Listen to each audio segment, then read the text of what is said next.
यार अगर तुम एक हिंदू फैमिली से बॉर्न हुए हो तो बाबा जैसा टर्म तो तुमने बचपन से ही सुना होगा।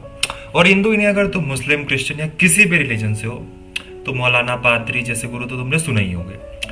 लेकिन यार इन लोगों में देखे तो कोई बुरा है नहीं वैसे, क्योंकि ये बस अपने धर्म का प्रचार ही कर रहे हैं। अब वो अलग बात है कि ये कभी कुछ ऐसा कर देते हैं कि जो ये बोलते हैं उसका पूरा उल्टा ही कर देते हैं। बाबा बागेश्वर की दिव्य शक्तियों का वो परीक्षण करते हैं, जिससे धीरेन्द्र कृष्ण शास्त्री आज बागेश्वर बाबा बनकर देश में मशहूर हुए। अरे पर्चे में 11 प्रश्न लिखे हैं टोटल।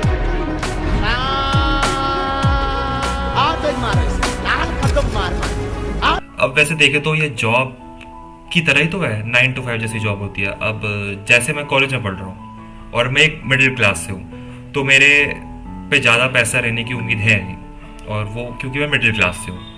लेकिन कोई बंदा अगर मुझसे आके कह दे कि तू मेरे धर्म के बारे में, या धर्म की पॉइंट आउट नहीं कर रहा हूँ, या किसी भी टॉपिक में कुछ बोल दे, ये बस मैं एग्जांपल दे रहा हूँ, और उस सभा में लगभग, सभा में या किसी भी फंक्शन में लगभग 500 लोग आएंगे और सब बंदों से हम 100 रुपये लेंगे, तो और उस सभा के या उस फंक्शन के तुमको 5,000 मिलेंगे, और सभा कितनी होगी, मैक्स टू मैक्स आधे घंटे की। तो मैं वो चीज़ करूँगा क्योंकि अभी मेरे पे पैसा नहीं है और मुझे नीड है।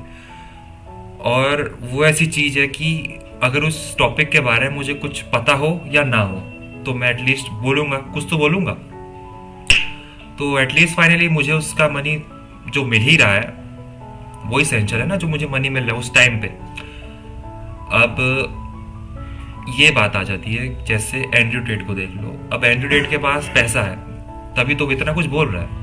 अब 2006-7 महीने पहले की बात है, उसको पहले कोई जानता था नहीं क्योंकि उस पर उतना पैसा नहीं था। और जब आप पे पैसा होता है तभी आप पे कुछ राइट टू स्पीक है बेसिकली, क्योंकि जब आप वो चीज़ कर चुके हो तभी आप पे गुद्दा होना चाहिए बोलने का। अब आप कुछ करके बैठे हो, आप फर्जी का कुछ बोल रहे हो, तो उस बात का कोई मतलब रहता ही नहीं है। अब बाय चांस मैंने उस सभा में अच्छा बोल दिया तो दिन ब दिन लोग आते रहेंगे और सभा मतलब लोग बढ़ते रहेंगे और मुझे ज़्यादा पैसा मिलते रहेगा, ऑब्वियस ही बात है। अब वही बात है, उस टॉपिक का मुझे कोई आइडिया हो या ना हो। अब बाय चांस सभा के जैसे हम 500 रुपये ले रहे हैं, अब सभा या कोई भी सेरेमनी को बाय चांस फ्री कर दिया हो, तो उस सभा मतलब वो सभा काफ़ी अच्छी जा रही है और मैं काफ़ी अच्छा बोल रहा हूँ, तो ऑब्वियस सी बात है लोग ज़्यादा आएंगे और मुझे डोनेशन अच्छा मिलेगा, और ऑब्वियस सी बात है फेम अपना भी आ जाएगा बंदों पे। अब ये बस मैं इसलिए बोल रहा हूँ क्योंकि यार ये अभी अपन लोग कलयुग में रह रहे हैं और तुम्हारे पास मनी नहीं है सर्वाइव करने के लिए, और आज के टाइम पे मनी ही सब कुछ है बेसिकली। अब इस चीज़ को बागेश्वर धाम के महाराज से मत जोड़ना, क्योंकि वो बस एक बाबा है और उन्होंने मेहनत करी है, वहाँ तक पहुँचे। वो अपने धर्म को, जो भी उनके बाबा है वो उनकी मतलब उनको आशीर्वाद से पहुँचे हैं। मैं किसी धर्म को पॉइंट आउट नहीं कर रहा हूँ, मैं खुद एक हिंदू हूँ। अब वो तो बागेश्वर धाम बस अपना काम कर रहे हैं, लोगों को बताना, या बागेश्वर धाम ही कितने ही बाबा ले लो, अब वो अलग बात है कितने सारे बाबा पाखंडी है, कितने सारे बाबा फ्रॉड है। अब वो बात भी है कि मैं एक हिंदू हूँ, लेकिन शायद ही वो कभी कभी मैं काम करता हूँ जो एक हिंदू करने चाहिए। बहुत कम करता हूँ, मैं अपनी बात बता रहा हूँ, मैं किसी और की बात बोलूँगा नहीं, क्योंकि किसी और की बातें बोलने का किसी और को पहली बात हक है ही नहीं। अब यार एक एग्जाम्पल क्या लूँ, एक पहले की बात है कि नास्तिक दोस्त है मेरा। अब अपन लोग कहीं मतलब फंस गए थे, तो अब वो नास्तिक है, वो तो कुछ पूछता उछता है नहीं, तो तुरंत ही जब हम मुसीबत में फंस चुके हैं तो उस बंदे को याद आता है कि हे भगवान मुझे बचा लो। अब व्हाट इज दिस बिहेवियर यार।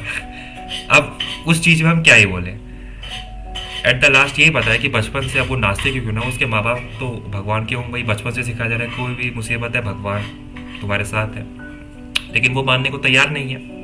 ऑब्वियस ही बात है, जब भी मुसीबत आएगी भगवान को तभी पूछेगा, वरना उसको कोई मतलब ही नहीं है। अब ऐसे ही बागेश्वर धाम में श्री धीरेन्द्र शास्त्री जी कोई गलत बात कह थोड़ा रहे, वो सारे हिंदुओं को मिलाने की बात कर रहे हैं। अब बात वो अलग है कि वो माइंड रीडिंग वाली जो बात आ जाती है वो ठीक है, उससे क्या फर्क पड़ता है, वो उनके बालाजी की देन है जो उनको मिली है। अब माइंड रीडिंग तो कितने लोग करते हैं, और पहली बात वो ये थोड़ा ना कह रहे हैं कि तुम मेरे सभा में आओ, ये सब करो वो सब करो। अब वो लास्ट ऑफ ऑल यही बात पड़ जाती है, क्योंकि साइंस से ऊपर अगर कोई चीज़ है तो वो भगवान है। भगवान ही है तो कोई तो चीज़ है जो साइंस के ऊपर है, क्योंकि इतनी सारी चीज़ें हैं जो अभी तक हम नहीं बता पाए, जबकि हम 2023 में रह रहे हैं, फिर भी नहीं बता पाए, आके जाके पता चलेगा, लेकिन कोई चीज़ तो है। अब चाहे वो भगवान हो या कुछ भी हो, कुछ तो है। अब ये भी है जो मैक्सिमम बाबा हैं वो सारे फ्रॉड है, तो हमारे मन में ये भी बैठ गया है कि जितने भी बाबा से हम मिलेंगे वो सारे फ्रॉड है। लेकिन लास्ट ऑफ ऑल बात तो यही बन जाती है कि हमें ही पहचानना है कौन सही है कौन गलत है, क्योंकि वो हमें ही तो करते हैं। अब कोई भी बाबा है वो तो बस वेशभूषा से बाबा बन जाएगा, उसके दिखने से बाबा बन जाएगा, लेकिन हम ही लोग हैं, हम ही इंसान हैं जो उनको बाबा बनाएंगे। कोई भी लोग हैं, बाबा रामदेव को ही देख लो, चाहे कुछ भी करते हो, उनको पहले कौन जानता था। जब हम ही उनको पूजेंगे, हम ही उनके जो जितने भी उनके अच्छे आदर्श हैं उन पर चलेंगे, तभी वो अच्छे बाबा बन पाएंगे। हम ही उनको जो है चढ़ाते हैं, और अगर वो कुछ गलत कर दे तो हम ही है वो करते हैं। अब वो बात भी यार, इंसान है, इंसान से ही गलती होती है, चाहे वो कितने टॉप पे पहुंच जाए। अब फिर वो बात आती है जो बाबा जो कि माइंड रीडिंग करके लोगों को माइंड वॉश करते हैं, अपने ऊपर डालते हैं। अब लेकिन यार सच बताओ, माइंड रीडिंग क्या बच्चे की तो करते नहीं है, बड़े बड़े लोगों की करते हैं। अब यार तो तुम दूध पीते बच्चे तो हो नहीं कि कोई भी ऐरा गैरा का आदमी आके तुमको कुछ भी बोलते रहा है और तुम सुनते जा रहे हो बस, वो तो कोई पॉइंट बनता है नहीं।